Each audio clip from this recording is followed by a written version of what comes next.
Welcome to the I Saved You, Now Do the Dishes podcast. I'm author and speaker Carrie Severson. In each episode, I'll share stories and tips from my experience with caregiving and advocacy through my husband's cancer journey.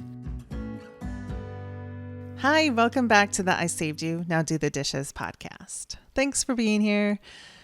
I recognized last time that I talk a lot about cancer, and that's my experience caregiving. But I want to acknowledge you as a family caregiver may not have anything to do with cancer. Your experience may have something totally different. I hope that what I'm sharing still resonates with you in terms of trauma recovery, burnout recovery, advocating, speaking up, taking the reins, controlling as much as we can control, even though, the reality is we don't control much in this scenario.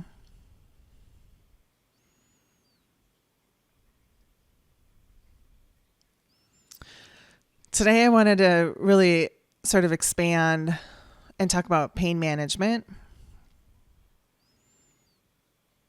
I'm sure people who are working with their caregiving for their parents or their adult children, maybe pain management is something that resonates more than cancer. I've said before that I was a really big fan of the whiteboards. We had 3 whiteboards. The first one was actually as big as the sign behind me if you're on YouTube watching this or social media. It was a calendar. I color coordinated it. Gavin hated it. I loved it. Come the end of his experience, he actually ripped the whiteboard calendar off the wall, threw it away. And then once he, what is that? Speckle or spackle? Once he fixed the holes in the wall from the screws and touched it up, he put a whiteboard back up, but it's clear. It's really hard to write on. I do not like it, but that's how much he hated the whiteboard. He couldn't stand having it in the house after cancer.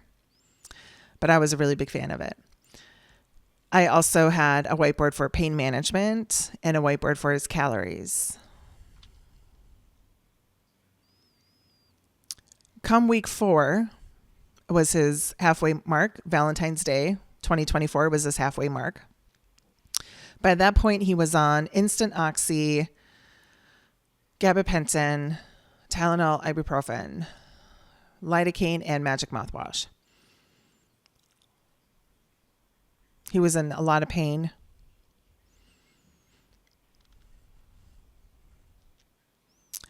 And Valentine's Day, his halfway mark, something really changed. I say that all the time, something changed. It started to go downhill because his treatment his treatment was Monday through Friday radiation, chemotherapy once a week. And the radiation would compile upon one another. And they said that a lot. So by week 4, he'd had 20 radiation sessions and he was feeling each and every one of them. It's not like after, the 5th one, you don't feel the first one. It just gets more intense and more intense and more intense. So come week 4, he was like, I think I've had enough. I bet cancer's gone. I'm sure it's fine. I was really hoping that we were over this, having to will him pray that he finished. But that week he really wanted to quit. So on Valentine's Day, after his radiation session, that was pretty much the only thing we had to do that day. Actually, last minute, I scheduled an infusion because he was really struggling to get water down. And in our meeting with the PA earlier that week, I'd said that.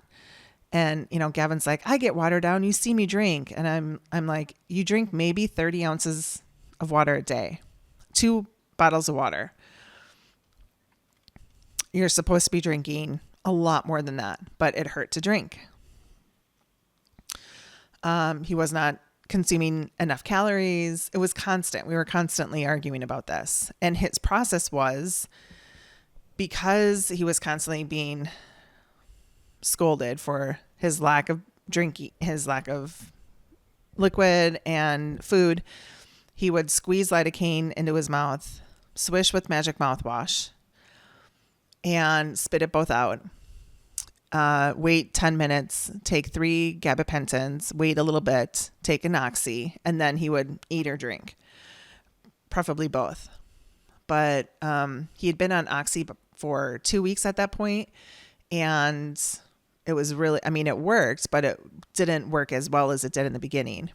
And this is the really dangerous part, the pain management component, which is why, I mean, it's so frustrating and so consuming how people in the United States, how family caregivers do this after a full-time job is beyond me.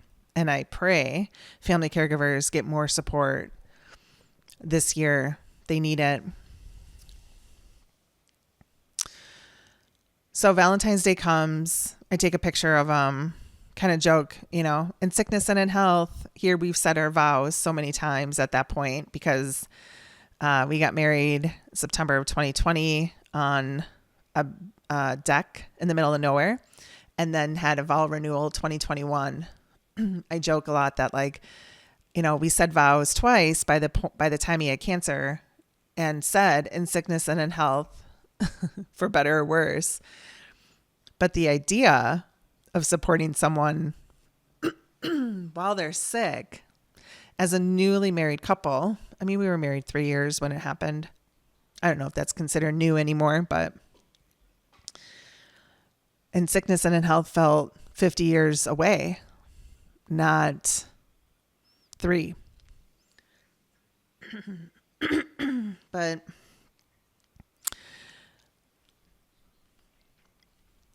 so he does radiation, he does his infusion, and he wants to go to a fish store to walk around as something different, get some steps in, and he wanted to buy something for the fish tank to celebrate Valentine's Day. The fish tank is his thing. I could care less. I think the fish are pretty, but I don't care. All right, cool. Let's do it. Something new. It took 30 minutes for him to walk around this little tiny store. He looked at everything. I gave him a lot of space. He was really enjoying himself. At that point, he couldn't really talk much. There was a lot of charades going on, a lot of one-word communication. The sores in his neck, the scabs in his throat were so big at that point. The burns inside his neck were just nasty. On the outside of his neck, by week 4, they were definitely moving into the category of needing to be dressed and treated. I don't know if they were a 2nd degree burn by week 4, but they were 2nd degree burn by week 5. He looked like the Walking Dead. It was nasty. It would bleed and then scab and then bleed and then be raw in other places. And if we were, gratefully, we were alone in the fish store, but had there been somebody else, I imagine they would have stared at him. But he found these 2 little cute characters, a cowboy and a cowgirl, and he hands me the cowgirl and he pretends they're kissing. And then he kind of does a little wiggle and he wiggles his eyebrows. It was kind of cute. And that was my Valentine's present, cowgirl.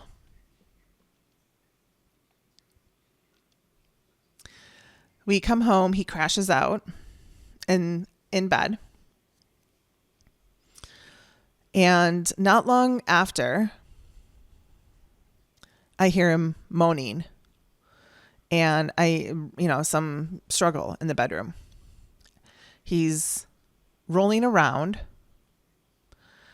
and he starts coughing up ropes of mucus. And this would happen a lot where a side effect of having radiation done on your neck, in your throat, on your jawline is, there's a specific medical term for it, but essentially it was like a really gross amount of mucus. And Gavin's would come out in these gigantic ropes. They would catch in his throat. He would choke. And as he was like coughing them up and pulling them out of his mouth, they would catch scabs and blood clots, and it was just globs of blood everywhere. It was just nasty. All over the bathroom. But he was soaking wet from sweat and he was shivering. And those are signs to call the doctor. So I do what I can. I help him get changed. I clean up as much as I can, so he's not like walking in blood and moving it all over the house. I call into the doctor and shared the symptoms, took his temperature. It was just, low grade fever. And then shared all the drugs that he was on.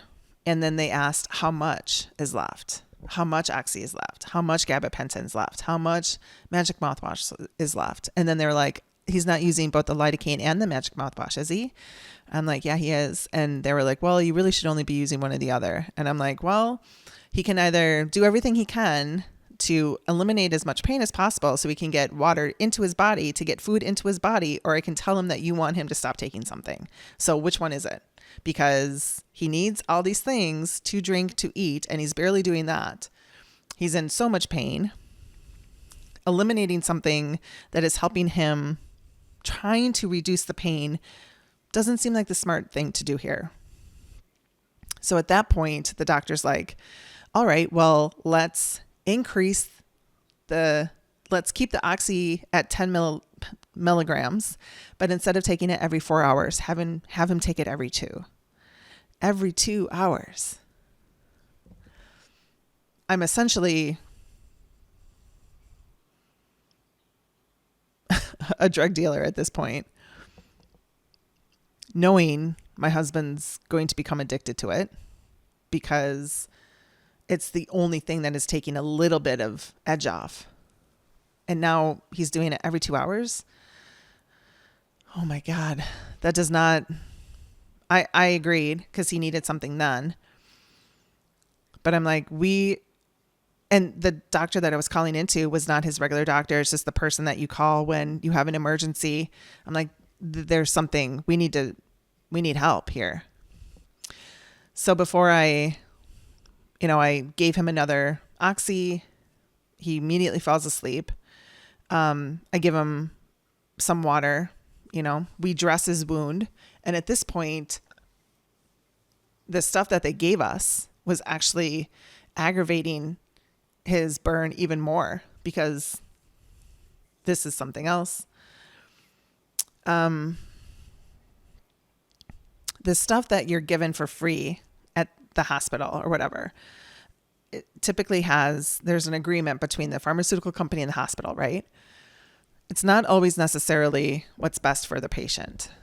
Gavin had really bad burns and they gave him something with alcohol in it.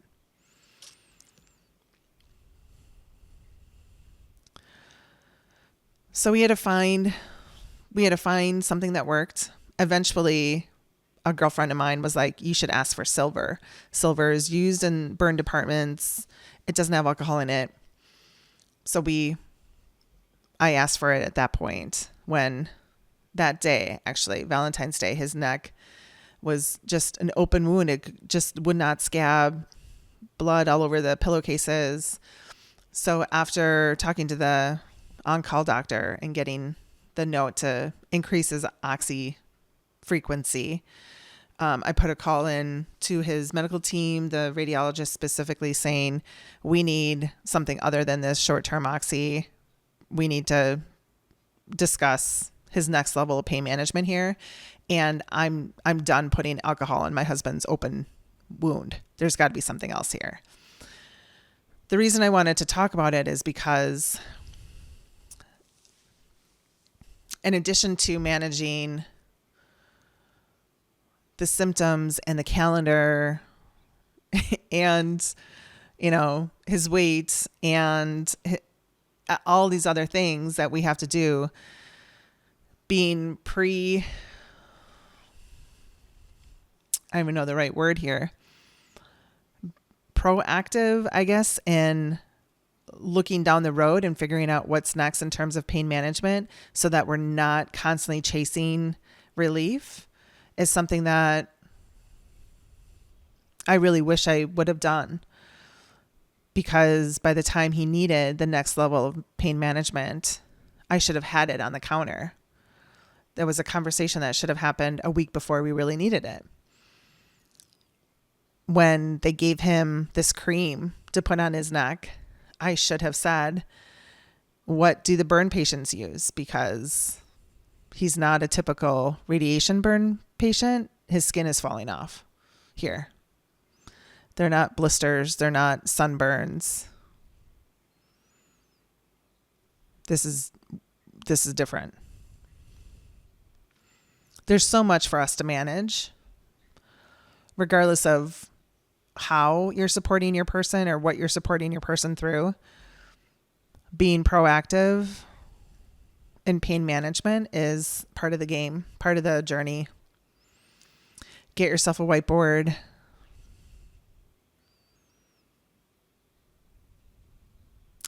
I actually got him one of those gigantic pill dispensers with like 5 rows. That week, I had done it several weeks before. That week was really the last week I could use it, because moving into week 5, everything changed. I say that all the time, but it really was like every week was a new thing.